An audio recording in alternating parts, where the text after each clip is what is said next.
Quiero agradecer la invitación. Me parece que este tipo de actividades son muy valiosas desde el punto de vista de lo que significa ser universidad. Y también trataremos de copiarla, digamos. Lo bueno es que copiarlo y de generar instancias de que se puedan producir diálogos que puedan después a la larga a lo mejor generar ideas, propuestas, proyectos o reflexiones en otro ámbito. Viendo el tema, a mí me complicó un poco ubicarme desde el punto de vista de tomar una decisión respecto a cómo abordar el tema en el claustro, con ustedes, digamos, como coloquio. Por eso que no quise traer presentaciones, quise hacer una especie de introducción general y después tratar más bien de conversar, de ir respondiendo preguntas y generar una conversación que sería como el espíritu de la interacción. Pero también tiene la complicación de que el tema es muy amplio, entonces también podría derivar hacia muchas variantes que podría dibujar el sentido final. Entonces voy a tratar de introducir primero desde el punto de vista de hacer una contextualización de la psicología como ciencia y el estudio de las emociones, después específicamente el estudio de las emociones y las dificultades que tiene hacerlo desde la psicología, y luego ya hablar un poco más de las emociones en sí, ya en su utilidad más cotidiana. Pero ahí en ese espacio yo espero que conversemos más, ya, responder como preguntas más concretas. Bueno, la psicología como ciencia está en cierta forma todavía en una etapa de desarrollo muy primaria, porque tiene una dificultad que yo creo que todavía no ha podido resolver. Si pensamos si dividimos, por decir, el mundo en todos los fenómenos que están de la mente, ni siquiera de la piel, sino que de la mente hacia afuera, y todos aquellos fenómenos que están de la mente hacia adentro, son dos mundos totalmente distintos. Incluso lo que ocurre en el cuerpo, podríamos decir que es de la mente hacia afuera, ¿ya? La mente, como esa experiencia subjetiva que todos tenemos, acerca del mundo, acerca de nosotros mismos, y que no es un territorio que se pueda recorrer y demarcar como el territorio externo. El territorio externo, un territorio desconocido, ¿cierto? Alguien va, lo recorre, marca ciertos puntos de referencia, va a otra persona, en base a esos puntos de referencia puede más o menos guiarse y puede más o menos incluso mejorar ese mapa previo. Cuando uno se introduce al estudio de la mente, no hay puntos de referencia, no hay... Por eso había hecho sobre las emociones, digamos, había denominado a esta conversación para hacer el juego de palabras, ¿cierto? Que no tanto fuera acerca de las emociones, sino que hacer el juego de palabras con respecto a algo que está sobre, ¿cierto?, las emociones. Pero en un contexto de la mente donde no hay ningún plano de referencia, no hay arriba, no hay abajo, no hay lado, ¿sí? Entonces cualquier persona que entra a recorrer ese mundo de la mente y hace un mapa, no le sirve a otra persona que lo va a entrar a recorrer, no le sirve a otro porque no hay dónde establecer un hito, un plano de referencia en común. No sé si se entiende bien lo que quiero decir, porque finalmente es lo que se necesita para poder después triangular o ver cualquier constructo, cualquier definición para poder definirla con mayor claridad, con mayor precisión.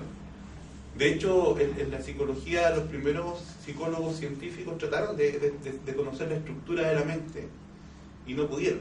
O sea, no hay una estructura, trataron de encontrar los átomos de la mente y no pudieron. Freud, que fue un poquito más exitoso, propuso un modelo donde habló de distintas partes, de distintas estructuras, habló de yo, sobre yo, ello, le dio una función a ciertas estructuras, pero eso es un modelo muy metafórico, es un modelo que utiliza metáforas hidráulicas, que traspasa de la experiencia con el mundo físico una estructura y la aplica a la mente, pero eso no es la mente, ¿ya? No tiene esas estructuras.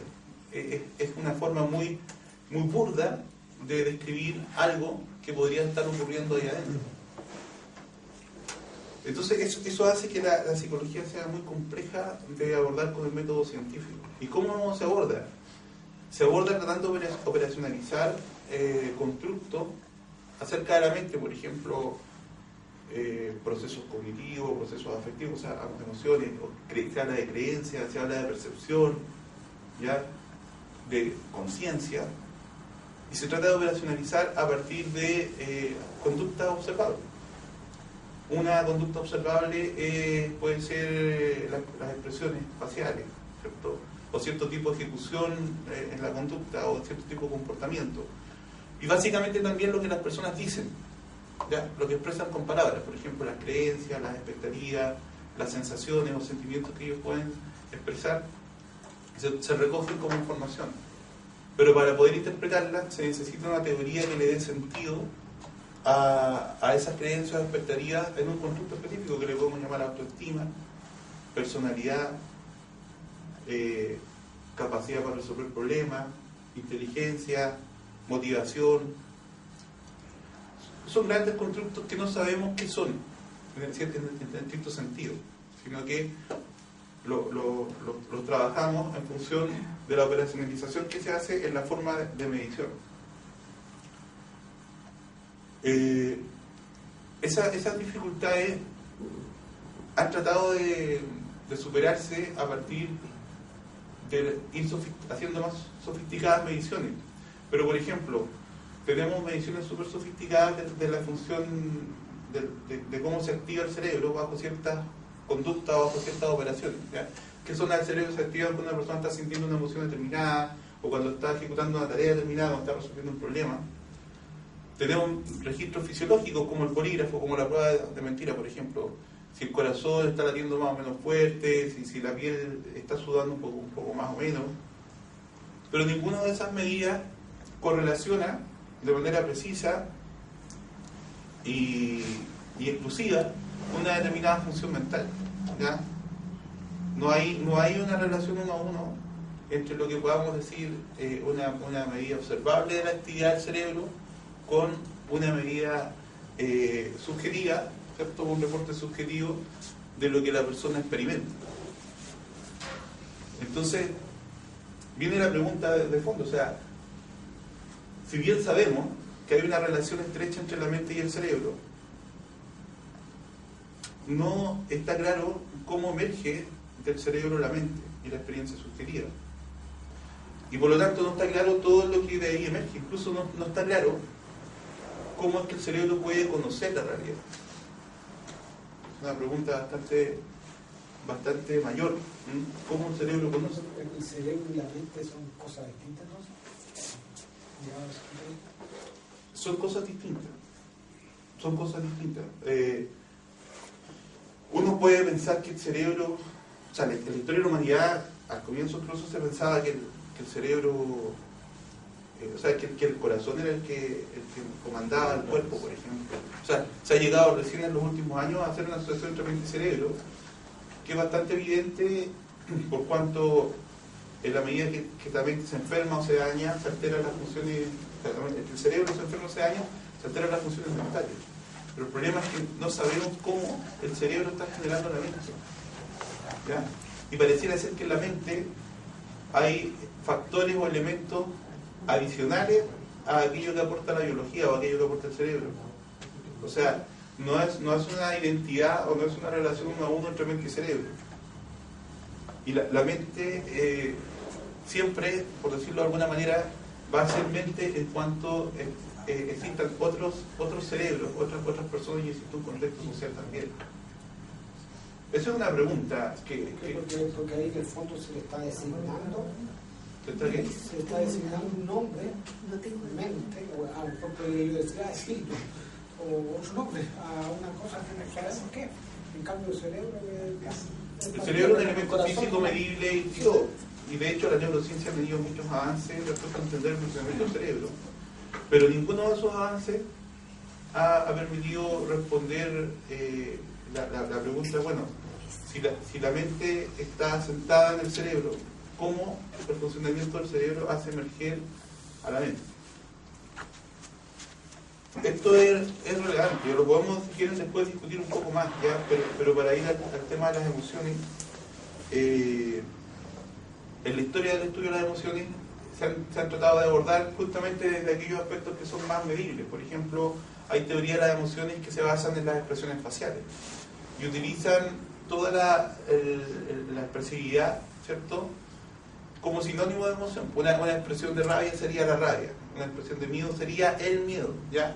Y esa teoría tiene todo un sentido o tiene, digamos, un origen desde las explicaciones que se denominan filogenéticas o evolutivas, es decir, que ponen énfasis en el sentido adaptativo que tiene la emoción. Y en este caso, al ser expresiones faciales, pone el énfasis en la función de señal o de comunicación que tiene en la interacción con los demás. Por ejemplo, si en una comunidad de primates uno pone cara de miedo, digamos, o grita, ¿cierto?, porque hay un depredador, a los demás monos de la comunidad les sirve y les basta como señal para arrancar y subirse a un árbol, no tienen que ver directamente al depredador, ¿cierto? Entonces tendría una función adaptativa. Y sobre todo, algo que es un poco más sofisticado tal vez, pero antes de que existiera el lenguaje, las señales faciales le expresaban al otro, le comunicaban directamente una emoción. Si yo tenía rabia, ¿cierto?, y ponía cara de rabia, el otro, entre comillas, sabía, tal vez no en la forma que nosotros sabemos ahora, pero sabía que el otro estaba enojado y podía predecir también la conducta del otro. O sea, si el otro está enojado, lo más probable es que me agreda, ¿cierto? Si el otro está contento, lo más probable es que, no sé, me abrace o tenga una conducta distinta. De hecho, yo siempre uso como ejemplo lo que pasa con los niños chicos y los papás cuando los niños le van a pedir plata al papá y el papá está con cara enojado. No le piden plata, intuitivamente saben que les va a ir mal porque una emoción determinada implica un dominio de conductas posibles que puede vivir una persona. Esos son tus niñitos. Esos son tus niñitos. Ah. No, los niñitos son iguales. Los míos me pedían después del almuerzo. Nunca antes. Con rabia, Bueno, con rabia. Después del almuerzo, es que justamente los niños, la adaptación social no solo implica el poder predecir la conducta del otro para poder ajustar la propia conducta, sino que va mucho más allá, incluso la habilidad de poder cambiar la conducta del otro en función de los fines que uno tiene. O sea, en los negocios, por ejemplo, se invita a la persona a cenar y La adoración le hacen todo un tema ahí para cambiarle para ponerlo contento, digamos, y ahí se hace el negocio recién, porque las probabilidades, ¿cierto?, de tener éxito o conseguir un mejor negocio son mayores. Eso tiene una explicación también en función de las emociones, pero lo vamos a dejar ahí un poco en puntos suspensivos para retomar el otro punto. Por ejemplo, se ha investigado también o ha tratado de hacer teoría respecto a lo fisiológico, ¿ya? Se ha puesto énfasis en lo fisiológico en las emociones. En lo fisiológico, lo instintivo, o sea, existe un patrón de respuesta fisiológica, una frecuencia de latido cardíaco, de respiración, ¿ya?, de liberación de hormonas. Existe una específica para la rabia, una específica para el miedo, una específica para la alegría. La verdad es que se ha buscado ese patrón y no se ha encontrado. O sea, no hay nada. Estas son las teorías, las primeras teorías de James, que decían: mira, yo veo un oso o veo una serpiente, mi cuerpo se altera, entonces viene primero la reacción fisiológica y después viene la sensación subjetiva de la emoción. Pero lo que le da el sentido a la emoción es la reacción, el patrón de respuesta fisiológica. Pero no se ha encontrado. Con cada vez métodos más sofisticados de medición no se ha encontrado ningún patrón. Entonces se me arranca la emoción ahí. La emoción no es, obviamente no es la expresión facial. Las personas pueden sentir emociones sin emitir expresiones faciales, o pueden estar emitiendo expresiones faciales sin sentir una emoción. Entonces se me desacopla este esfuerzo por tratar de explicar la emoción a partir de estas mediciones, entre comillas, objetivables, no funciona. Ya podría seguir dándole ejemplos de teorías que han surgido a partir de distintas fuentes de información o de medición y no funciona. Entonces, frente a ese problema, incluso, para redundar un poco, incluso ni siquiera hay patrones de respuesta ahora que existen las tomografías, ¿cierto? Y todas estas técnicas para registrar cerebros vivos, que se dice que para iluminar ciertas zonas cerebrales que se activan frente a determinadas experiencias, tampoco hay zonas exclusivas y excluyentes de otras zonas que se activen específicamente con una emoción determinada. Entonces la pregunta viene de nuevo, ¿qué son las emociones? Como fenómeno global, ¿verdad? Y como fenómeno mental, ¿qué son? ¿Cómo alguien podría definir las emociones? ¿Existirán de verdad o no existirán? Hasta dónde a lo mejor puede ser una ilusión, ¿cierto?, que crea la mente de algo, porque no tiene nada asible de dónde agarrarlo. En ese plano, las últimas teorías, que se llaman teorías construccionistas acerca de las emociones, lo plantean de una manera relativamente sencilla, ¿ya? Y a la vez también compleja, y se basan en las teorías acerca de cómo se forman los conceptos, ¿ya? De hecho se llama la teoría del acto conceptual de las emociones. La idea de la conceptualización, en términos generales, implica que el concepto de vaso que yo me formo se ancla en la activación de redes neuronales, de redes que relacionan distintas estructuras cerebrales, ¿cierto?, que inicialmente actúan desacopladas. O sea, se activan, es como en el estadio, ¿cierto?, la gente está toda desordenada y de repente cuando se hace la hora se acoplan todos en una sola acción, ¿ya? En esta complejidad del cerebro habrían neuronas que se llaman neuronas espejo, que se activan de la misma manera cuando yo tomo el vaso o cuando yo veo a otra persona hacer la acción de tomar el vaso, se activan las mismas neuronas, ¿ya? O por ejemplo, si yo me río, se activan ciertas neuronas, junto con muchas otras, obviamente, ¿cierto?, que son las mismas que se activan si yo veo a otra persona riendo. Estas neuronas espejo, más, ¿cierto?, las neuronas de la sensación que yo siento cuando tomo el vaso, ¿ya?, más las neuronas de la percepción de ver el vaso, más todas las neuronas asociadas con el lenguaje y la palabra vaso, más todo el conocimiento que yo haya aprendido de chiquitito, ¿cierto?, que el vaso sirve para tal cosa, la utilidad, toda la emoción que yo he sentido con respecto a un vaso determinado, ¿cierto?, va haciendo que toda esta red de neuronas se vaya activando junta con la experiencia del vaso y forma, anclado con la palabra, con la etiqueta lingüística vaso, forma entonces para mí el concepto de vaso. Yo podría tener un concepto de vaso muy distinto al de todos ustedes, porque va a depender de la experiencia de cada cual.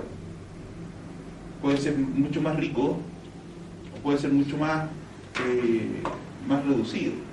A mí un vaso de esto me puede evocar, no sé, recuerdos y emociones muy gratas, o a alguien le puede evocar, no sé, que se quemó, qué sé yo, le puede evocar emociones muy negativas.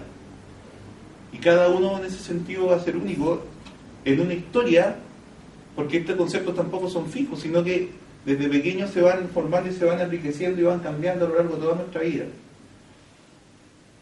Y si son tan distintos, ¿qué nos une? O sea, si son tan distintos, ¿por qué entonces los compartimos? O podemos entendernos con respecto al vaso. Si yo te digo, pásame el vaso, tú me pasas el vaso y no una taza. ¿Ya? Es por la etiqueta, ¿cierto?, lingüística que usamos. Y esto depende de la idea básica, desde el punto de vista teórico, que la mente tiene que categorizar los objetos del mundo para poder actuar con ellos de manera simplificada. O sea, sería imposible que la relación conducta, digamos, y entendiendo el lenguaje como una conducta más, ¿cierto?, pudiéramos nosotros tener que ponerle un nombre a cada silla, a cada vaso, o sea, a cada objeto del mundo. Entonces, se categorizan de acuerdo a aquellas categorías con las cuales nosotros más frecuentemente interactuamos. Por ejemplo, usamos el concepto silla, ¿cierto?, como un nivel, y el concepto mueble en otro nivel más complejo, ¿sí?, donde se agrupa una cantidad mayor de objetos, pero el concepto o las categorías funcionales para nosotros son las de ese nivel con la cual interactuamos directamente. Entonces tiene una función que nos permite ordenar y simplificar el mundo. Ahora, aplicado a las emociones en el caso de la teoría del acto conceptual, desde pequeño nosotros estaríamos asociando el concepto de una emoción determinada que implica un conjunto de cambios físicos, por ejemplo la rabia, como una reacción natural, primero, o sea, que viene programada, por decirlo así, la rabia, desde el punto de vista motivacional, para hacer frente a peligro o para hacer frente a circunstancias en la cual nosotros enfrentamos un obstáculo, ¿ya?, para alcanzar un objetivo. Este es el paradigma de esto de la película Hulk, ¿cierto? El tipo está tranquilo pero se enoja cuando algo, ¿cierto?, obstaculiza un logro de un objetivo. O cuando uno dice, también he escuchado a veces casos que la persona cuando se enoja, ¿cierto?, es capaz de, a veces, de golpear una pared, romperla y no le duele, ¿cierto? O sea, algo transforma el cuerpo con la rabia y le da una especie de superpoder. Pero esta emoción transforma, esta emoción como algo, no sé si llamarlo emoción, pero por lo menos como una reacción motivacional, como una preparación, como una configuración corporal, está configurando fisiológicamente al cuerpo para hacer frente a una situación ambiental determinada, por lo tanto tiene un sentido adaptativo. ¿Ya? En el sentido psicológico más básico, sirve para te da energía y focaliza y borra de tu mente todo lo que no tiene que ver con el obstáculo que te está impidiendo lograr la meta, ¿ya?, y te da energía, te da fuerza adicional para romper con ese obstáculo. Entendámoslo así en un sentido muy, muy básico, muy filogenético, muy animal. No le pongamos todavía toda la sutileza y la riqueza humana, digamos, de interpretaciones y simbolismo y todo eso. La rabia, digamos, el miedo aparece cuando uno interpreta una situación como un peligro, ¿cierto?, que implica una motivación para huir, ¿cierto?, y en última medida para luchar y hacer frente a ese peligro. Eso lo compartimos con los animales, ¿cierto? La alegría y todas las emociones positivas están asociadas al refuerzo, ¿cierto?, de necesidad de afecto, de necesidad de apoyo, de necesidad de pertenencia a un grupo, de necesidad de seguridad. Estas emociones así entendidas podrían ocurrir en animales, podrían ocurrir en niños, pero no necesariamente se van a llamar emociones, como experiencia subjetiva propiamente tal. Entonces, ¿qué dice la teoría del acto conceptual? Que cuando un niño se enoja, como reacción natural, ¿cierto?, los niños desde chiquititos se enojan, no hacen pataletas, a veces todavía no saben ni hablar y uno nota que se enojan o se molestan por algo, ¿cierto? La mamá le dice, no te enojes, ¿ya?, y utiliza la palabra enojo como un estímulo que activa parte de la red neuronal y que se asocia a esa experiencia interna que siente él y que es privada y que es subjetiva cuando está enojado.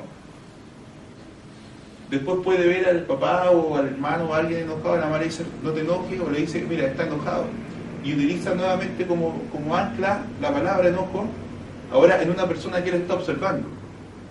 Y empieza a poco a construir en estas interacciones esta idea de la emoción enojo en función de su experiencia subjetiva que es privada y de las neuronas que se activan cuando él siente eso con la palabra enojo y lo que observa en otros cuando están enojados. Y le empieza a incorporar ideas y conceptos y empieza a elaborar sus propias hipótesis de qué pasa cuando está enojado, qué no pasa. Y la propia historia, los psicólogos le llaman apego a eso, la propia historia de relación con sus padres o con sus adultos significativos, de cómo los adultos le ayudan a regular o a manejar la rabia. Por ejemplo, hay familias que les carga la rabia y la castigan, la censuran. Entonces, le coartan al niño la posibilidad de expresarla o de enriquecerla. a veces pasa con la tristeza, ¿cierto? A veces también se puede distorsionar, a lo mejor papás no saben reconocer la tristeza, a lo mejor el niño está triste y le dice que no se enoje, por ejemplo, y le empieza a generar una confusión en la construcción coherente de esa emoción. ¿Se entiende, no? Entonces, el concepto de rabia, de miedo, de pena, se va construyendo socialmente en función y teniendo como eje, como vaso, como vector común, digamos, la palabra, la etiqueta lingüística. Insisto, y se le agregan conocimientos, y se le agregan expectativas, se le agregan proyecciones, la persona empieza a hacer relaciones con efecto, si hago esto me va a pasar a enojar, ¿ah? Y si se enoja probablemente va a pasar esta otra cosa. Y en los seres humanos empieza algo muy complejo a partir de estas construcciones, porque pareciera ser que la mente está hecha para facilitarnos la adaptación al entorno, ¿ya? Permitiéndonos predecir lo que va a venir. Esa es como la función principal del cerebro, digamos, y su derivado, la mente, en todos los seres que tienen conducta, digamos, ¿ah? Y mientras más compleja la conducta, más sofisticado el cerebro en esta capacidad de predecir. Y como predicción social, ¿cierto? Nuestra sobrevivencia depende mucho de cómo predecimos, sobre todo la conducta de nuestros seres cercanos. Y ahí se va modelando, entonces, nuestra propia y personal e individual interpretación de lo que son las emociones. Entonces, por ejemplo, podría ser que uno sienta rabia, de repente con solo recordar algo, se enciende esta red de conexiones neuronales que empiezan a gatillar el estado del, digamos, lo global que uno puede sentir. Por eso que uno puede sentir rabia sin tener la expresión, por ejemplo, necesariamente. O uno puede expresar rabia sin que se gatille todo el patrón que implica que uno la sienta. Y por eso que se desacopla los elementos que son periféricos, por decirlo así, de lo que es la forma particular en que cada uno experimenta la rabia. Ahora, desde el punto de vista de la construcción, hay que hacer una distinción, y con eso termino, porque después podemos conversar más. ¿Qué es lo real de la rabia? ¿Qué es lo real? Como fenómeno social, como fenómeno físico y como fenómeno subjetivo. El construccionismo dice que, por decirlo así como un ejemplo, en paralelo, si nosotros vemos una planta, un vegetal, digamos, ese vegetal tiene una realidad física en cuanto que lo podemos medir con parámetros físicos, podemos medir su masa, ¿cierto? Podemos medir un conjunto de elementos que indiscutiblemente son físicos, y nadie puede negar su existencia como realidad física, ¿ya? Ontológicamente una planta digamos, tiene propiedades físicas que son independientes de quién las mide o de quién las observe. Si la misma planta, ¿ya?, la calificamos como una flor o la calificamos como una maleza, es la misma planta, ¿cierto? El concepto de flor o maleza son conceptos que tienen realidades distintas a la de planta, son conceptos sociales porque están relacionados con el uso que los seres humanos le damos a esa planta. Y al estar asociado con el uso, no solo implica una concepción en la cual ya, si para ti es planta y para ti es maleza, ya significa una vivencia subjetiva distinta, sino que también una conducta distinta, porque si es una maleza probablemente uno la va a sacar, la va a arrancar, y si es una planta uno la va a cuidar, la va a regar. O sea, los conceptos asociados, ¿cierto?, desde ese punto de vista a la utilidad que el ser humano le da y a la visión que le da, no son triviales porque tienen que ver también con los comportamientos que desplegamos al respecto. Entonces, la realidad de la emoción, o sea, en este caso, la realidad del concepto planta tiene un sentido distinto a la realidad del concepto flor, por ejemplo. Socialmente, ¿cierto?, la flor es una planta, ¿cierto?, pero socialmente ya implica relaciones distintas con las que uno establece con aquel objeto. Y lo que dice la teoría del arte conceptual es eso, o sea, las emociones no tienen una realidad física por sí solas, no son ni las expresiones, no son ni las respuestas fisiológicas, ni la actividad cerebral, sino que es una construcción social respecto al constructo, o sea, al concepto que uno se forma a la historia, en lo largo de la historia de su vida, con todo aquello que confluye frente a una experiencia emocional y que le da sentido y utilidad en la interacción social. No sé si me explico bien. ¿Ya? Y sirve como moneda de cambio de todas las interacciones sociales. Tiene una base biológica, obviamente. Yo siempre pienso, no se puede confirmar, pero tiene una base biológica. Si hiciéramos el experimento mental ficticio de que nos quedáramos de repente sin cultura, o que un grupo de niños típicos viven en una isla sin socialización, lograrían reproducir algún tipo de forma de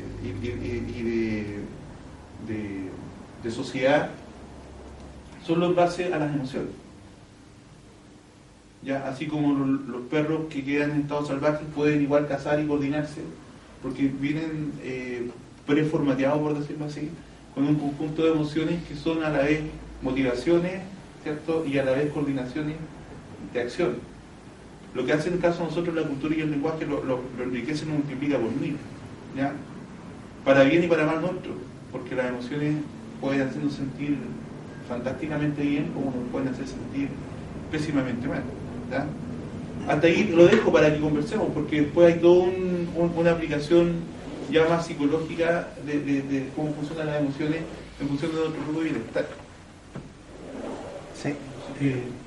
Yo quisiera comentarte tres cosas que se me vienen a la cabeza. Primero, tú dijiste que la realidad se capta, o sea, no se sabe bien qué es la realidad. De hecho, si uno mira la propia vista, diciendo uno que la vista es aquellos estímulos de entrada de tipo visual o basado en ondas de luz, el cerebro en realidad es un interpretador de lo que ocurre en el mundo externo, no es la realidad. Uno sabe que lo que yo veo no es real. O sea, tú miras la luna que está allá y la luna no está en esa posición, está en otra posición, por fenómenos físicos que los conocemos todos. De modo que el ser humano en su contexto, en este minuto estamos inundados como si fuéramos peces de oxígeno, ¿cierto? Nosotros sabemos que estamos llenos en un espacio de oxígeno. La vista no es un sentido objetivo de lo que es la realidad. Entonces, también he escuchado bastante yo de algunas personas de que hay una analogía, por ejemplo, que no sé si sirve o no. Cuando tú hablas de mente o de espacios mentales, es lo que nosotros en nuestro ramo llamamos software. Si uno mira y trata de entender qué es el software, que es algo que se construye y que corre sobre un hardware, sobre elementos físicos sí tangibles que existen, que hemos ido creando, ¿no es cierto? Yo puedo explicarte perfectamente desde que enchufo una máquina y le pongo energía, cada uno de los procesos que hace que corra una aplicación, suponte tú que está basada en un lenguaje abstracto de escritura que nosotros hemos creado. Entonces, si tú miráis la realidad, ¿qué es lo que físicamente existe? El cerebro. Pero el hombre se comporta respecto del software, de lo que tiene programado internamente. Después, también quería hacerte otro alcance. Se descubrió hace poco por eso es lo que leía, no sé si tú eres especialista en esto, de que el cuerpo humano no solo tiene neuronas en el cerebro, no sé si se descubrieron neuronas en el corazón, tiene como una subunidad de control que se contacta con el cerebro, que tiene una especie de procesamiento que tiene mucho que ver con las emociones entre el corazón y el cerebro. Bueno, nosotros sabemos mucho que lo primero que palpita muy fuerte cuando hay una emoción fuerte ligada con el cerebro y el corazón está full ligado con ese asunto. También leímos eso, me gustaría que si lo podíais comentar, porque es súper interesante desde el punto de vista del modelo del cuerpo en la cual se desplaza la mente. Por otro lado, y para terminar, lo que te decía yo, que los conceptos que tú hablas, nosotros estudiamos psicología años atrás, y nos hablaban de un espacio mental consciente y un espacio mental subconsciente, ¿no? Y que ambos espacios son parte de la mente y que no necesariamente nosotros estamos gatillando ordenadamente, como te dijera, la conducta que uno tiene en la realidad que se mueve respecto a aquello que te motiva a actuar, como serían las emociones. Y en el caso de las emociones, y a mí me pareció súper interesante poder estar acá porque yo estoy estudiando un curso de liderazgo y el manejo de las emociones es fundamental en el caso de la formación de líderes, porque se habla de las dos tipos de inteligencia, ¿no es cierto? La inteligencia lógica y la inteligencia emocional. Hemos ido aprendiendo a poco que la inteligencia emocional tiene justo que ver con lo que tú has explicado, con la capacidad o la fuerza de manejo que te da el acto social de relacionarte con los demás y manejar inteligentemente o adecuadamente para las funciones que se buscan en una organización o en lo que te corresponde hacer, en el uso de la emoción y la inteligencia. A eso se llama inteligencia emocional. Son un poco los comentarios que me parecieron. Yo no sé si hacemos más comentarios y después lo Sí, yo estaba pensando en dos neurocientistas, no sé si es Giná o Liná y Damasio. Rodolfo Ginás y Antonio Damasio. Un colombiano y un portugués. Sí. Y portugués parece que. Portugués. Y respecto a tu comentario, bueno, Ginás es muy crítico respecto de la edición de la mente o del cerebro como una computadora. En estricto rigor funciona completamente diferente a la concepción que nosotros tenemos de una cuestión software y de hecho dan una explicación biológica que tiene que ver también con la presión selectiva, lo que tú hablabas recién, en realidad tu cerebro lo que está preparado es para actuar y para predecir, porque obviamente una cuestión tiene que ver con la sobrevivencia, que al final es tremendamente importante, y habla también de estas cuestiones de los qualia, que yo creo que todos lo vivimos. O sea, cualquier acto nuestro está asociado a una emoción, o sea, inevitable. O sea, cuando yo pienso, miro, en alguna medida menor o mayor, siempre está asociado a una emoción, que actualmente uno, incluso si quisiera ser más preciso, podría asociar quizás a fenómenos biológicos, no tengo idea, pero se hacen varias preguntas que son interesantes. ¿Son necesarios los qualia para que un ser vivo actúe en el mundo? Entonces, ponían algunos ejemplos de algunos seres vivos en donde eventualmente esos qualia podrían estar ausentes y sin embargo el ser vivo actúa de todas maneras. O sea, podría tener otra estructura biológica estructurada de una manera diferente. Creo que hacía una mención a los pulpos o a un cierto tipo de octópodo, ¿cierto? Que aprendía rápidamente cómo abrir una lata. Se bastaba que le enseñaran una vez y el bicho aprendía inmediatamente a sacarle la tapa. Entonces decía, bueno, en estricto rigor es probable que no, pero es poco probable que tengan los qualia tal cual nosotros los tenemos, o de algún tipo de insectos también. Y en ese sentido, era para hacer un comentario también, sobre todo porque ellos son muy son muy especiales para escribir los libros, muy duros sobre todo, en el sentido de Ginás, sobre todo en términos de que focaliza efectivamente la mente como un subproducto del cerebro, pero es absolutamente categórico respecto del hecho. Sin cerebro no hay nada. Y el otro, más o menos, hablando un poco la cosa, pero va en el mismo sentido. O sea, son neurofisiólogos, neurocientistas que están dedicados específicamente a eso. Entonces, mi pregunta es en otro sentido. Te voy a hacer una pregunta y tiene que ver con esto de la realidad. Yo tengo otra visión respecto a la realidad, porque obviamente si tu organismo está de alguna manera acoplado y tiene que ver con la presión selectiva, un grado de representación de la realidad tienes que tener, porque si no la tienes sencillamente no sobrevive, independiente de lo que ves o lo que no ves. O sea, de hecho todos los estudios que se hacen sobre la base de mediciones, etcétera, y todos los constructos que tú haces, lo haces asumiendo que ese constructo que ya existe es válido. Si no, lo dejas todo entre paréntesis y te quedas corto, o sea, no puedes reducir nada. Entonces, mi pregunta específica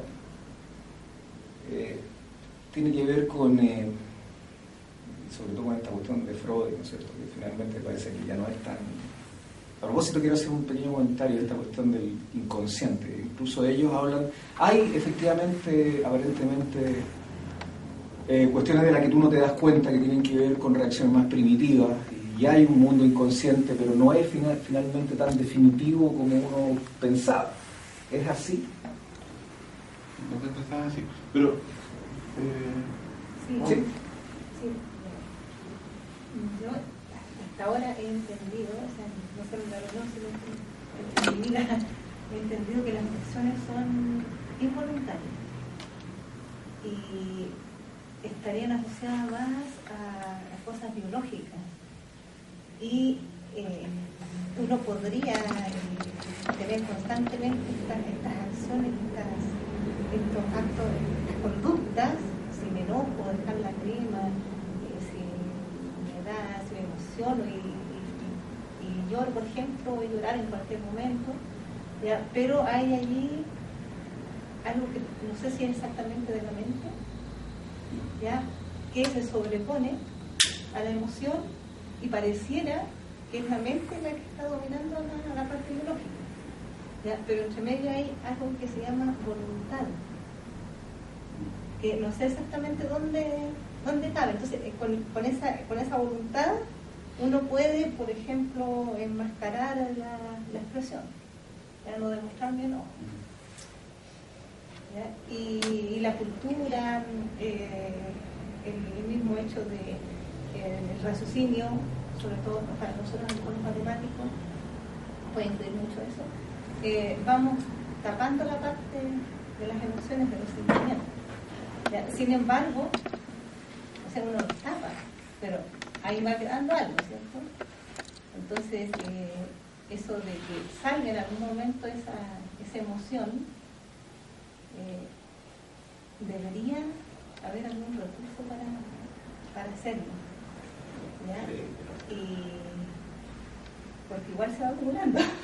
Se va acumulando. Bueno, entonces, antes tú podrías hacer una aclaración de qué es una emoción, porque yo creo que sale como raro esto, porque yo tengo la sensación de que uno siempre está emocionado. O sea, inevitablemente, si tú piensas en mayor o menor medida. Claro, en mayor o menor medida, por eso hablan de los cuales. O sea, tú haces las cosas en la medida que tienes emociones. O sea, es un gatillante del acto, en el fondo.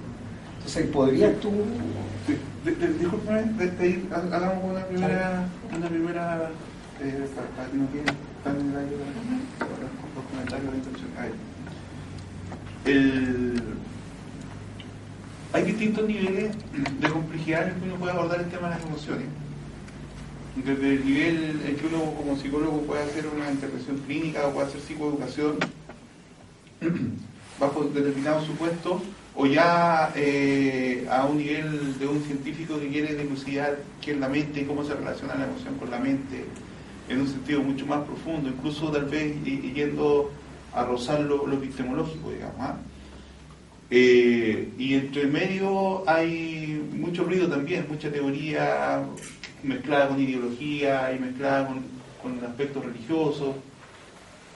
Ahora, la historia nuestra, la socialización nuestra, nos ha enseñado, que parte un poco con toda la tradición racionalista cartesiana, que lo sustancial, lo sustantivo del ser humano es la razón, y cree en que el hombre racionalmente puede resolver sus problemas, resolver sus cosas, y que en el fondo la emoción es algo animal, es algo que debería estar como en el subterráneo, y que desde el punto de vista filogenético incluso la emoción se superpone. Por lo tanto, una persona adecuadamente civilizada y educada debería ser capaz de controlar racionalmente sus emociones.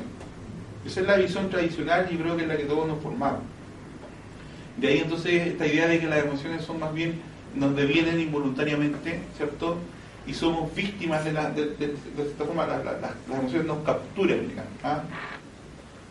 Lo que tiene mucho de razón, ¿ya? Pero aquí yo quiero hacer dos comentarios que a mí por lo menos me apasionan. El primero es que la separación entre emoción y razón es una separación que en algún momento ocurre en la historia de la humanidad desde el sentido común. Como en algún momento alguien miraba y veía que el sol se movía, digamos. Hubo que pasar muchos años de lucubraciones para darse cuenta que era la Tierra la que estaba girando, ¿ya? La separación entre emoción y cognición es algo que viene en la historia, y que uno lo asume y lo acepta y lo separa, pero yo no estoy tan seguro que sea así. Yo creo que algo tiene que ocurrir en algún momento para poder redefinir eso. ¿Ya? Yo les puedo explicar un poco la línea de lo que decía también Marco de los estudios de Damaso y de otros autores que muestran que no es tan así la separación entre emoción y emoción. Como nosotros la experimentamos, por decirlo así de alguna manera fenomenológica o de una manera mucho más a partir de la experiencia, no es tan así. Ahora, por otro lado, por lo mismo la relación entre cognición y emoción es mucho más estrecha. No podría haber, desde el punto de vista por lo menos de un ser humano socializado, digamos, un ser humano en una cultura, no podría haber una emoción, ¿cierto?, sin un razonamiento o viceversa. Las teorías muestran más o menos, sí, en términos muy generales. El mecanismo funcionaría de la siguiente manera. Los seres humanos estamos motivados en una escala tipo Maslow, así desde nuestra supervivencia básica, ¿cierto? Alimentación, seguridad, protección, aspectos más de tipo sociales como pertenencia, afecto, aceptación, hasta la autorrealización. Estas distintas necesidades humanas, por decirlo así, son a la vez motivaciones, son impulsos, son fuerzas psicológicas, por decirlo de alguna manera, que nos impulsan a buscar algo. Y ahí donde están las dos distinciones, la distinción entre dos concepciones de conciencia, sin conciencia, sin ser conscientes necesariamente que lo estamos haciendo. O sea, muchas veces hacemos cosas sin estar conscientes que lo hacemos para que alguien nos quiera o para que alguien nos acepte, ¿ya? A veces decimos que no, nada que ver, ¿ya? Pero generalmente podría decir, sin tanto temor a equivocarme, digamos, de que detrás de todas nuestras acciones en general hay siempre una búsqueda de aceptación y siempre una búsqueda de pertenencia. En este escenario, en este espacio, cuando hacemos algo, siempre vamos a tener la expectativa de obtener un resultado. Siempre hacemos algo para conseguir algo. Cuando no lo conseguimos, entonces deviene una emoción. Uno fluye, o sea, uno podría siempre fluir, siempre hay elementos emocionales en juego, ¿ya? Pero el tono positivo o negativo de esa emoción, el carácter, digamos, si nos lo sentimos como algo agradable o como algo desagradable, y la intensidad con que lo sentimos va a depender de ese flujo, de ese devenir. Y el quiebre que produce que ese gatillo, que se amplifique, depende de la interpretación o de la valoración que hacemos de la situación, de la relación entre nosotros y la situación que experimentamos. Por ejemplo, voy a poner ejemplos de niños chicos, ¿ya? El niño se saca un 5 y va contento a mostrarle al papá su nota, y el papá lo reta porque no sacó un 6. Pasa la alegría de la expectativa, ¿cierto?, de algo que a lo mejor el niño tenía la expectativa de sacarse un 4, se sacó un 5, ¿cierto?, pero el papá lo reta. Si eso es recurrente, ¿cierto?, va a generar toda una conducta de que para tener la aceptación el cariño del papá tiene que sacarse un 6, después va a ser un 7, y después va a tener por último la idea, se le va a instalar el patrón de que nunca va a ser suficiente. Estoy especulando con un mecanismo de aprendizaje, ¿cierto?, de expectativa para poder conseguir ciertos fines, ¿sí? Y eso va a generar en el niño una dinámica de qué esperar, o sea, cuando adulto, ¿cierto?, de qué esperar de sí mismo, y de con qué sentirse satisfecho, de con qué no sentirse satisfecho. Genera relaciones que después se reproducen como patrones de relaciones con las demás personas. Pero para responder más puntualmente, el miedo aparece cuando uno interpreta una situación como un peligro potencial. Y el peligro potencial puede ser físico real, puede ser un perro que me va a atacar, pero también puede ser virtual, puede ser temor a perder el cariño de alguien, por ejemplo. Alguien puede sospechar, por ejemplo, que la polola lo va a dejar y ese estímulo lo ve como una amenaza a un objetivo que tiene, que es el objetivo de estar acompañado, ¿cierto? Y eso le va a hacer sentir miedo. Pero la misma situación, por ejemplo, si la persona siente que le está haciendo un favor a la polola, por decir algo, y que la polola lo va a dejar, le va a dar rabia. no le va, la misma situación podría a otra persona, en vez de darle miedo, darle rabia, o a otra persona podría darle risa, y estar feliz porque no haya a la hora de deshacerse de esa persona. Hay una situación en la cual entonces uno interpreta y valora una situación, genera otra interpretación y valoración asociado con su objetivo personal, y cuando las valoraciones son, es beneficioso para mí, uno puede alegrarse. Cuando la interpretación es perjudicial para mí, y cuando digo esta interpretación estamos diciendo que ocurre inconscientemente, es una interpretación muy básica, muy primitiva, no es tan racional, ¿sí? Aunque es aprendida.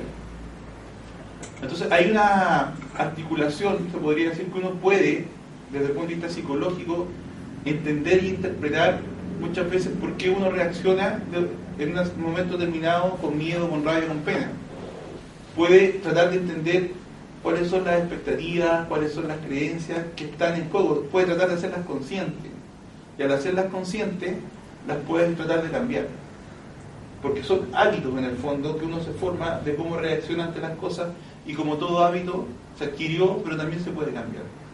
Y eso, por ejemplo, alguien que es permanentemente rabioso, que permanentemente reacciona con rabia, está permanentemente defendiéndose de algo. Entonces de repente eso le puede decir uno, ya estoy cansado de estar siempre enojado, siempre allí, siempre allá, voy a pedir ayuda, voy a ir a un psicólogo, y el psicólogo ¿qué va a hacer? Le va a tratar de que la persona tome conciencia de cómo está reaccionando ante las cosas, y le va a tratar de enseñar a que cambie sus pensamientos, sus expectativas, de manera que en lo cotidiano después pueda cambiar. Y eso lo pueden hacer las personas sin necesidad de ir a psicólogo tampoco, digamos, pero un poco ahí está la base del centro de lo que puede ser la ayuda psicológica. Ahora, eso he usado 2 veces el concepto de conciencia o no conciencia, y aquí la conciencia o no conciencia hay que entenderla de 2 maneras distintas. Una es como en la metáfora del televisor y la pantalla, ¿cierto? Para que uno vea la imagen en la pantalla del televisor están ocurriendo muchos otros procesos físicos que no se ven en la pantalla, ¿ya? O sea, en el cerebro igual, si pensamos que algo genera finalmente la visión de la realidad, para que se genere esa visión están ocurriendo muchos otros procesos en el cerebro que no se ven. Eso no lo vemos nosotros vemos la pantalla, ¿no? Y en ese sentido hablamos de procesos que no son conscientes, ¿ya? Por ejemplo, no sé si a ustedes les ha pasado cuando van a tomar una maleta que está vacía y ustedes creen que está llena, ¿sí? Sin que haya conciencia, todo el sistema muscular se prepara para una maleta pesada. Entonces cuando uno la toma, o sea, el cuerpo ya tiene preparado, o sea, todo el cerebro, por cierto, ya tiene preparado todo el cuerpo en función de una expectativa, ¿sí? Que ni siquiera la hacemos conscientemente, ni siquiera decimos, la maleta está pesada, voy a hacer tal fuerza, no sé si me explico. O a veces pasa al revés, pensamos que la maleta está liviana, ¿cierto? Y nos quedamos ahí pegados. Y no es que no tengamos fuerza, sino que el cuerpo es una apuesta, por decirlo así. Hizo una apuesta y se equivocó en la apuesta, ¿ya? Y permanentemente también el cuerpo se está equivocando. Eso es un nivel también inconsciente, ¿ya? Y el otro nivel inconsciente es el nivel de los hábitos. Cuando uno aprende a manejar, por ejemplo, esto ya lo ha hecho mucho, todo lo que implica manejar se hace a un hábito, ya no necesita un control ejecutivo, digamos, un control consciente. Entonces hay 3 dominios distintos de fenómenos a los cuales nosotros le llamamos inconscientes, que no necesariamente se refieren todos a lo que se entiende por el inconsciente freudiano, digamos, ¿ah? Pero hay aquí fenómenos muy curiosos. Hay, por ejemplo, experimentos que se hacen con sujetos que tienen el cerebro dividido, ¿verdad? Les cortan el cuerpo calloso.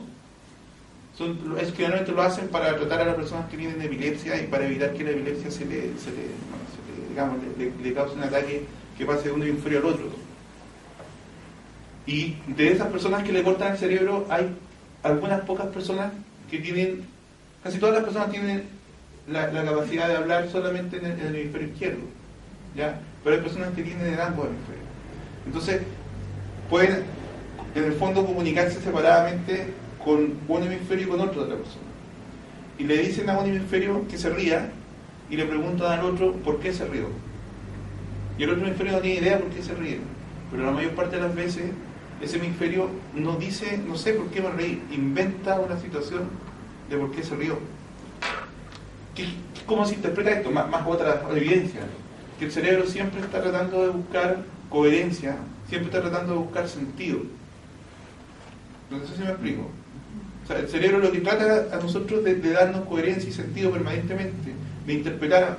De hecho, de ahí, por ejemplo, a mí el ejemplo que más cercano se me ocurre es que siempre todos somos súper vulnerables a adquirir conductas supersticiosas, ¿ya? A asociar, hice esto, entonces por eso pasó lo otro, ¿ya? Y de repente, para no ser supersticiosos, incluso a veces tenemos que dedicar un esfuerzo consciente de no hacer esas asociaciones, ¿ya? Porque está ahí como parte de la función del cerebro, es justamente establecer conexiones coherentes y darle sentido, sistematizar nuestra experiencia. El otro elemento que está asociado con algo que ustedes dijeron, el cerebro propiamente tal, siguiendo la hipótesis de Guinness, ¿cierto? Y ahí un poco tratando de abordar esta idea entre la realidad, la no realidad, ¿ya? Guinness tiene una hipótesis que es súper interesante y sugerente, que es que el cerebro es una fábrica de imágenes, ¿ya? O sea, el cerebro tiene como una de sus funciones fabricar imágenes. Y esta imagen la fabrica cuando estamos durmiendo y cuando estamos despiertos. La fabrica igual. Ahora, las imágenes que fabrica el cerebro no tienen como objetivo, o sea, el cerebro no tiene como objetivo reproducir la realidad externa tal cual es. O sea, no tiene para el cerebro, no tiene sentido reproducir el color de algo. No sé si me explico. No tiene sentido reproducir el color como fuera el color independiente de nosotros. No tiene sentido reproducir la realidad tal cual la realidad es, sino que reproduce, y incluso hay, por ejemplo, neuronas que son específicas para, o sea, que se activan, o sea, las investigaciones cerebrales, por ejemplo, donde se logra meter un electrodo a una neurona única y se estudia, ¿cierto?, en bajo qué condiciones se activan. Entonces, hay neuronas que se activan solamente cuando uno ve una línea horizontal. Hay otras que se activan solamente cuando uno ve una línea vertical. De manera que se producen ilusiones ópticas, por ejemplo, de uno ve de repente bordes donde no lo hay. O sea, hay algo que el cerebro le está poniendo a la realidad. Pero no es, yo diría, siguiendo la hipótesis de Guinness, que no es todo lo que el cerebro está poniéndole. Yo creo que el cerebro lo está, en la hipótesis de Guinness, lo está fabricando. Pero que el cerebro fabrique de alguna manera arbitrariamente los colores, las formas, y que uno lo vea cuando está despierto y cuando está soñando, no significa que no tenga ninguna relación con la realidad. Guinness dice, un poco, hace la metáfora de Calderón de la Barca, que la vida es sueño, digamos. ¿Ah? El cerebro está siempre soñando, pero cuando estamos despiertos, ese sueño se correlaciona con los estímulos que provienen de la realidad externa, digamos. Está acoplado, está correlacionado. ¿Sí? Y cuando estamos durmiendo, se desacopla, por eso que los sueños pareciera que pudiéramos volar, y pareciera que las imágenes son un poco más ilógicas, ¿ya? Porque lo lógico justamente proviene, o la idea de lógica que nosotros tenemos, tiene que ver con el acople que tienen esas imágenes con respecto a la realidad externa,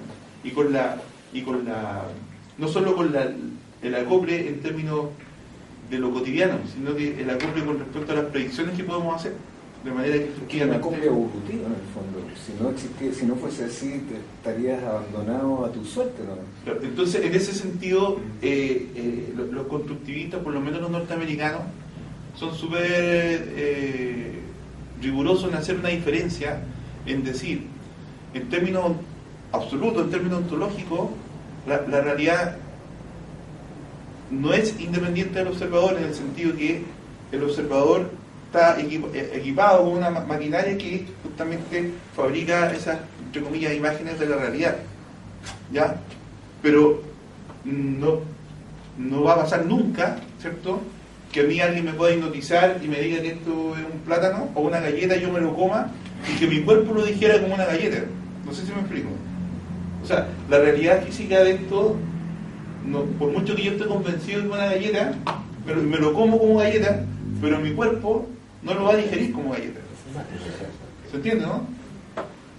Entonces, hay un límite en el acople entre la realidad física, ¿cierto?, y la naturaleza ontológica de esa realidad física y la relación con el organismo biológico, ¿cierto?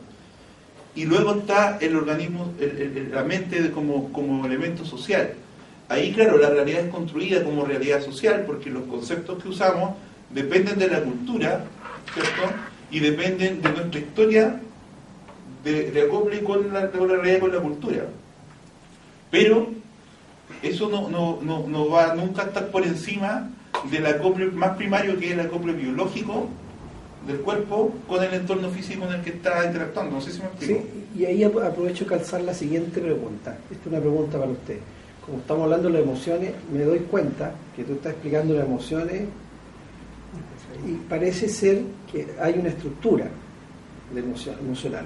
Por ejemplo, el frío y el calor están relacionados con la sola existencia del cuerpo humano, del cerebro. O sea, yo tengo frío, tengo calor, se relaciona con mi contexto de realidad. Yo puedo sentir calor, frío, emociones básicas que están en contacto directo con la realidad circundante del cuerpo humano, del cerebro. De ahí para arriba, otras emociones más sofisticadas, yo ya llamaría emociones intermedias, y unas mucho más sofisticadas. Por eso que la mente es un asunto prácticamente muy difícil de entender, muy alineal, entonces yo encuentro que hay algunas emociones que son del mundo básico, otras que se construyen, el miedo, por ejemplo, que tú explicabas, la rabia, la ira, son ya más elaboradas que las básicas, estas que están en relación del cuerpo físico que tenemos. Y más arriba todavía hay unas más sofisticadas, que son las que en general en la psicología del liderazgo, lo que te decía yo, se están tratando de utilizar y caracterizar como la segunda inteligencia del hombre, muy a pesar de que hay teorías que hay muchos tipos de inteligencia, pero hablemos de estas dos, la racional y la emotiva. Y la razón, y uno lo ve, fíjate, cuando yo era estudiante en la universidad, habían cabros que eran un 7, sacaban 7, pero ¿sabes qué? Venían de familias modestas. Cuando egresaron, después de la universidad, de cualquier carrera que estoy hablando, siendo cerebrazo, en la vida les fue regulé que tirado para mal. No obstante, el que era del medio, que venía de un grupo, de un ambiente mucho más sofisticado, de mejores relaciones sociales, humanas, de las familias donde provenían, el tipo tenía un cargo en una organización y por último vivía un mejor pasar como vida porque tenía otras características de esta persona que no era solamente la razón. Y eso es lo que yo he visto en mi vida profesional. Por lo tanto, tiene mucho sentido esto de que existe la inteligencia emocional. En un grupo uno observa rápidamente uno o dos que se transforman en líderes, y porque tienen algo en el manejo de sus emociones sofisticadas, las del alto nivel, que los hace destacarse respecto a los demás.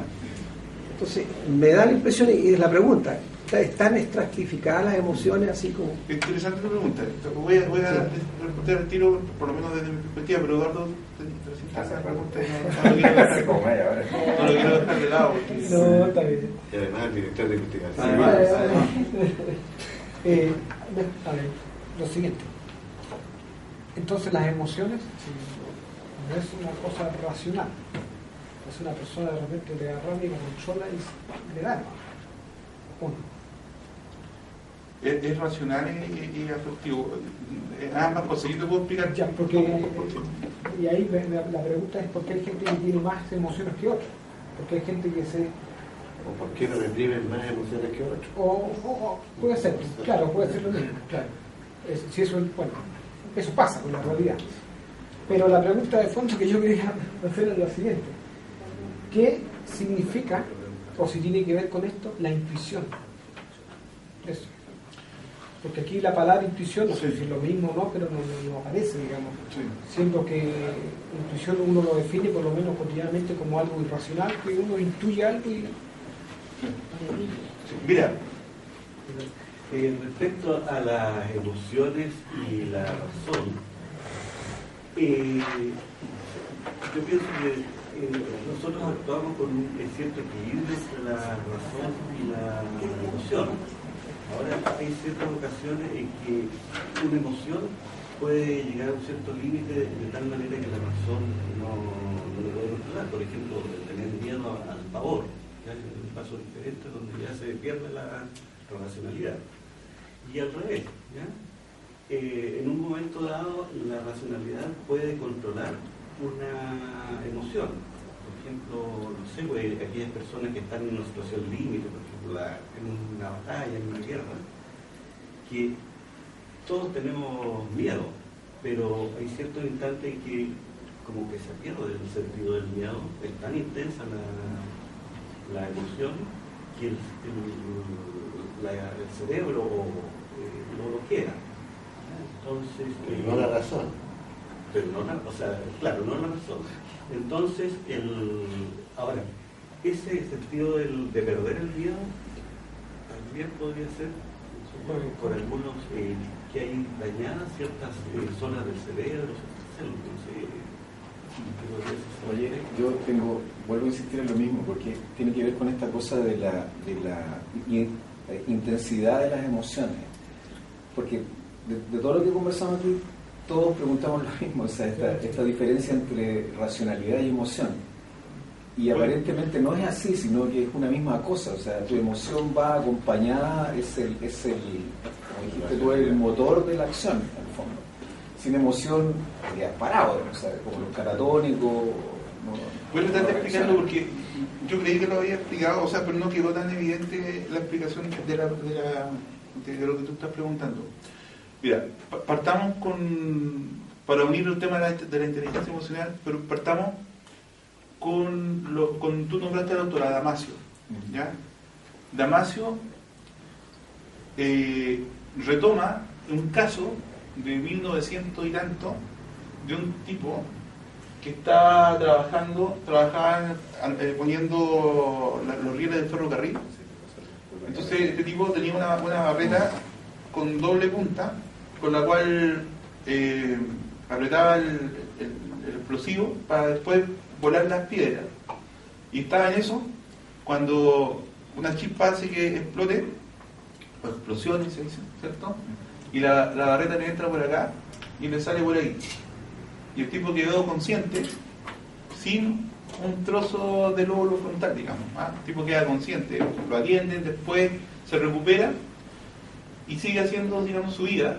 Pero el reporte del médico que lo atendió, por ahí decía que el tipo había cambiado radicalmente su personalidad. Entonces, bueno, casi 100 años después, Damasio empieza a estudiar a personas con daño frontal, ya sea por tumores o por distintas razones, y descubre que hay un patrón. El patrón es que las personas, si le hacen pruebas de inteligencia, todas tienen CI altísimo, o CI normales o alto.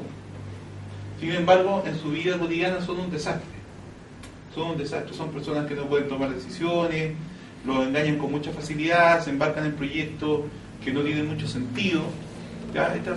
Relatan varios casos de gente, por ejemplo, un tipo que era abogado, que le iba muy bien, tuvo un tumor acá, perdió parte del lóbulo frontal y el tipo quedó en bancarrota. Dejó de ser buen abogado. Quedó en bancarrota. Entonces, bueno, hay montones de... ¿Por la operación quedó en bancarrota? Por la operación. No está en Chile. La persona ya de ahí quedó con incapacidad de tomar decisiones. Entonces, Damasio hace varias hipótesis al respecto, y una es la hipótesis del marcador somático, que tiene que ver con esto que hablábamos nosotros en cierta forma. ¿Sí? El cuerpo recoge un conjunto de sensaciones y la representa, así como representa, por ejemplo, un pinchazo acá, o un dolor de estómago, o un dolor de muela, ¿sí? O a veces sensaciones de cansancio que uno puede sentir en las piernas, por ejemplo, o de pesadez del cuerpo. Hay sensores, así como están los receptores, esteroceptores, digamos, internamente también hay receptores, ¿verdad? De presión, y todos esos receptores también envían la información a alguna parte del cerebro, que es la corteza somatosensorial, ¿ya? Y toda esta información del estado del cuerpo también se va a representar en la conciencia en paralelo con toda la representación de la información que viene del mundo externo. De manera que el cerebro está representando en paralelo la relación entre lo que está ocurriendo adentro, visceralmente, con lo que está ocurriendo afuera. ¿Ya? Esa sensación, la percepción más primitiva que puede tener la mente es en términos de bueno o malo, o en términos de agradable o desagradable. De manera que uno podría decir, por ejemplo, si yo he tenido recurrentemente experiencias desagradables con este vaso, yo en la medida que me voy acercando al vaso, me va a ir increciendo, ¿cierto?, una sensación corporal de desagrado, de rechazo que me va a frenar, ¿cierto?, a acercarme. ¿Sí? Mientras más experiencias agradables haya tenido yo con el vaso en mi historia, más agradable va a ser las sensaciones corporales primarias, digamos, de acercamiento que va a motivar que yo me acerque más al vaso. No sé si me explico. Entonces, ahí hay una especie de patrón de regulación de uno con los objetos del mundo en función de su experiencia, que hace que uno vaya sintiendo más o menos agrado o desagrado como sentimiento básico. No sé si se entiende. ¿Ah? Eso es lo que llama Damasio el marcador somático. Es decir, hay un marcador corporal básico, emocional, que me traduce mi experiencia con el mundo y que estaría a la base de lo que es la intuición. Cuando, por ejemplo, yo estoy conversando con alguien, es de lo más normal, esta persona me está ofreciendo un negocio maravilloso, qué sé yo, y todo puede ser súper perfecto, pero algo en la guata me dice que algo está mal.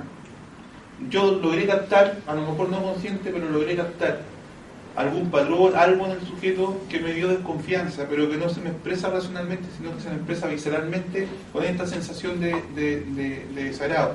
Porque seguramente el cerebro aprendió, o ya le había pasado antes con personas algo similar. Entonces ese patrón... ¿Y no podría ser hereditario?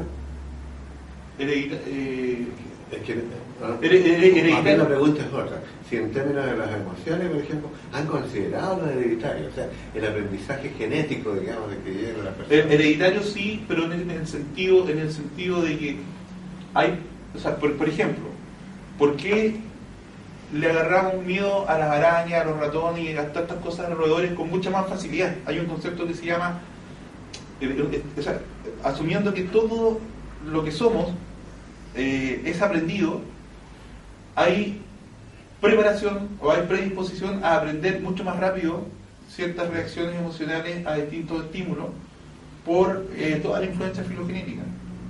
O sea, por decir algo, asociar un movimiento así medio serpenteante, ¿cierto?, a miedo, basta un solo ensayo y casi automáticamente lo hacemos.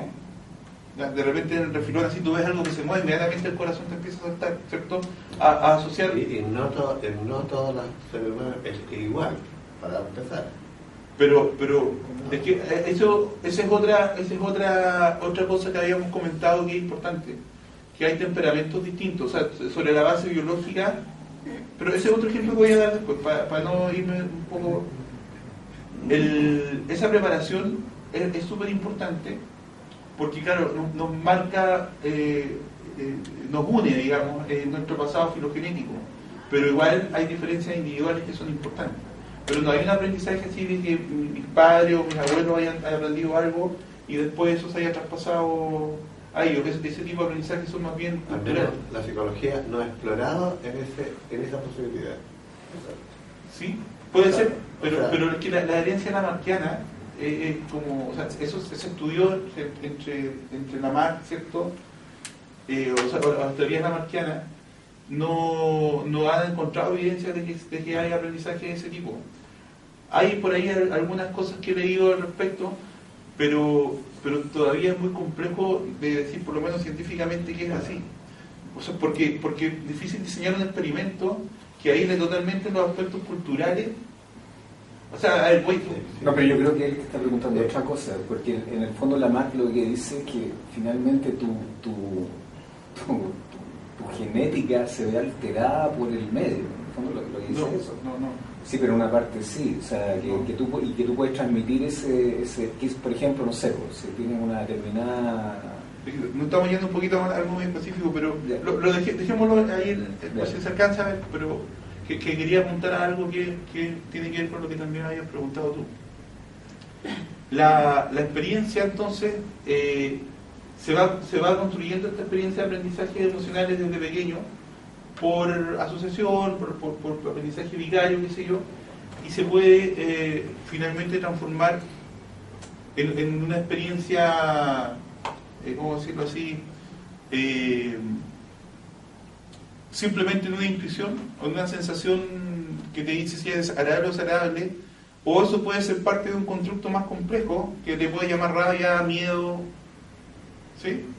O sea, es el insumo para el constructo, y eso va a depender de cada cual cómo lo ha ido elaborando, cómo lo incorpora en esta idea de construcción conceptual de la emoción.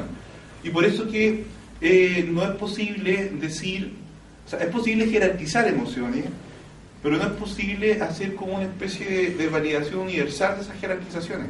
De hecho, todavía discuten cuáles son las emociones básicas, cuántas son, ¿ya?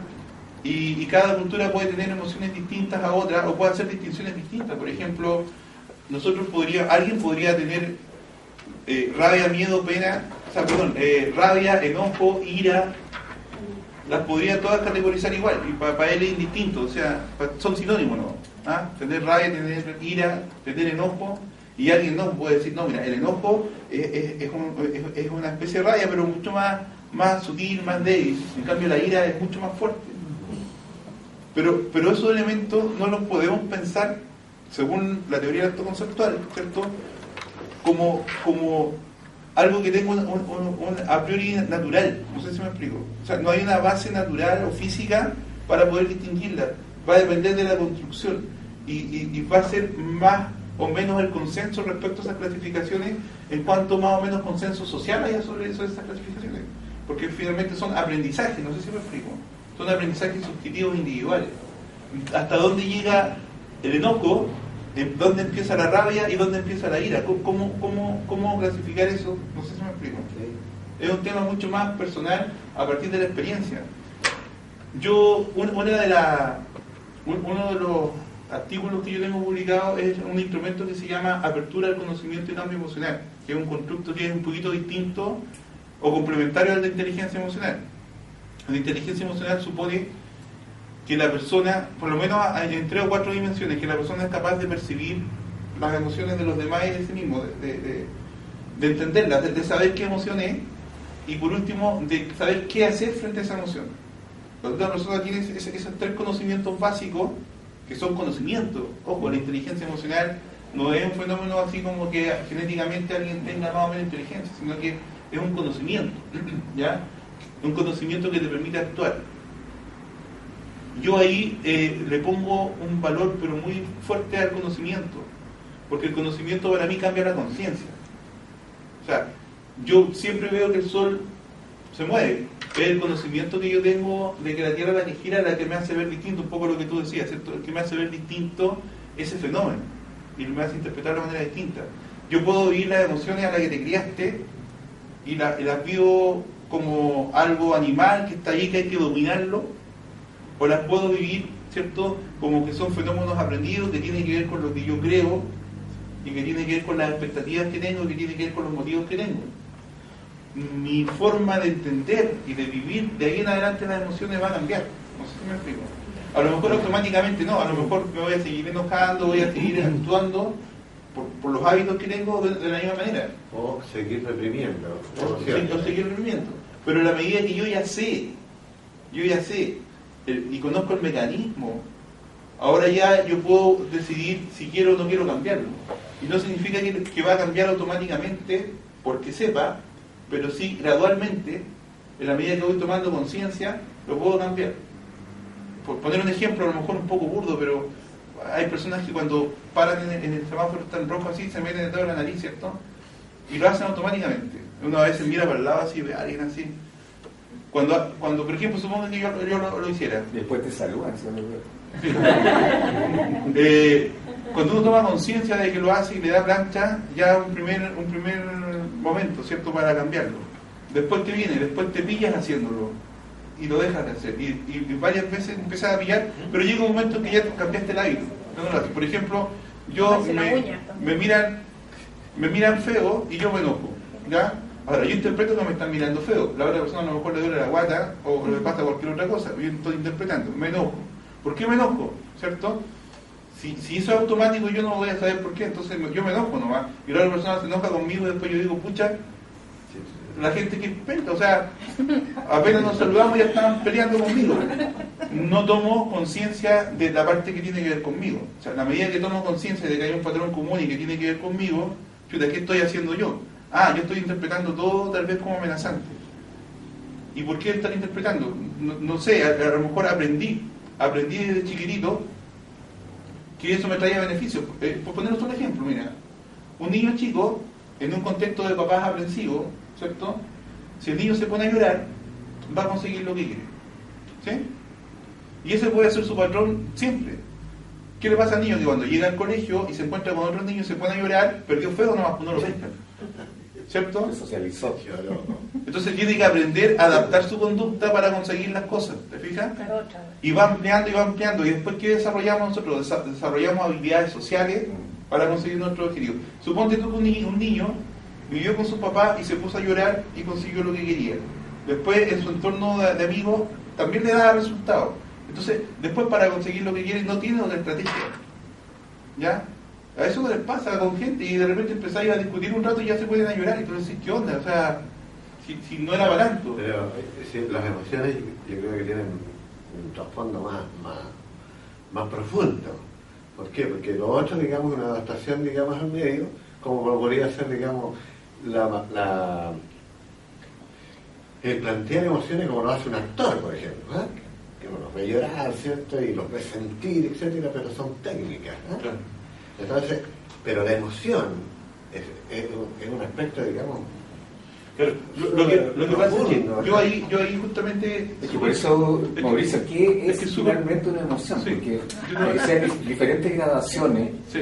Entonces, bueno, pero si le llamamos a algo emoción, tendrá que haber algún contexto en donde lo definimos. Sí. Todavía no quiero lo voy a definir, pero es que quiero tomar lo que decía Hernán, porque aquí hay que distinguir dos o tres elementos que son claves. El primero, desde el punto de vista del aprendizaje, ¿cierto? Como yo decía recién, a lo mejor un niño aprende que enojándose le va mejor, ¿cierto? O se defiende mejor, y eso lo practica y ya se transforma casi en parte de la personalidad, ¿se fija? Y puede ser bueno porque consigue cosas, ¿cierto? O puede ser malo porque a su vez pierde otras. O sea, la conducta más flexible obviamente que es mejor, pero alguien se puede quedar atrapado en una sola estrategia para conseguir cosas de la vida, ¿ya? Ahora, esa estrategia puede ser con o sin costos. Por ejemplo, si yo cuando me enojo de verdad, y cada vez me enojo de verdad, hay en psicología se llaman las personalidades tipo A, que son las personas enojonas por todo, que terminan después sufriendo ataques al corazón y terminan enfermándose, ¿ya? Con la presión alta, como un patrón recurrente, porque justamente ahí no hay una disociación, la persona se enoja y se enoja de verdad. Sí. Pero también puede ser el caso que personas instrumentalicen, o sea, aprenden a enojarse, pero el enojo es hacia afuera no, pero por dentro no. En ese sentido uno podría decir que es más maquiavélico, pero también es más sano. Es más sano, ¿ya? Ahora, un último detallito con eso. No estoy diciendo que las emociones sean buenas o malas a priori. Una persona que no se enoja no pone límite. ¿Ya? A veces, muchas veces uno se enoja y recién las cosas funcionan mejor, digamos, por lo menos. ¿Ah? No te pescas acá. No, tú mandáis cartas y no te pescan, pero te enojáis y te pescan, por lo menos te pueden pescar un poco más. ¿Ah? Entonces no siempre el enojo está malo. El problema es quedarse pegado en el enojo o enojarse por cosas que no vale la pena enojarse. ¿Ah? Así como la alegría, tú puedes decir la alegría es buena, pero la alegría no es muy buena tampoco, porque la alegría, de repente tú estás contento así y te bajáis y invitáis a todo el departamento a un asado y después a la hora después se te quita la alegría y decís chuta. Después cuando te entrega la cuenta, se acabó la alegría. O sea, también las emociones te descontextualizan un poco, y si uno no tiene cuidado, ¿cierto? Ambas pueden ser malas. Y por último, tú decías, ¿qué pasa con qué son finalmente las emociones? Las emociones son mecanismos psicológicos que median las interacciones humanas, ¿ya? en función, ¿cierto?, de objetivos adaptativos que tienen las personas. Ahora, como tales, no son esto o lo otro, no son la rabia y el miedo a la pena como tales. O sea, son la rabia y el miedo a la pena reflejan las categorías que la cultura tiene en ese momento determinado como distinciones respecto a la emoción y respecto a qué elementos serían los distintivos de esa emoción. Como de un vaso, por ejemplo, puede ser la forma, puede ser el uso, más que el material o no sé, que es como lo esencial que para la cultura refleja esa emoción determinada. No sé si te respondo. Sí, sí. Oye, hay muchos más temas, Sí, sobre todo temas que tú tocaste. Espérate, mira, la inteligencia emocional lo encontré súper interesante y tiene una funcionalidad más bien práctica. La inteligencia ya no se pregunta qué son las emociones, sino que va como se dice la batalla del combo en términos de cómo a las personas les puede servir saber acerca de las emociones. Y lo que a mí más me gusta del concepto de inteligencia emocional es que de verdad yo creo que el conocimiento que uno tiene cambia, y el conocimiento a uno le permitiría entonces poder abordar de manera distinta la relación que uno tiene con sus propias emociones y saber el impacto, el efecto que tienen esas emociones en la relación con los demás. Sí.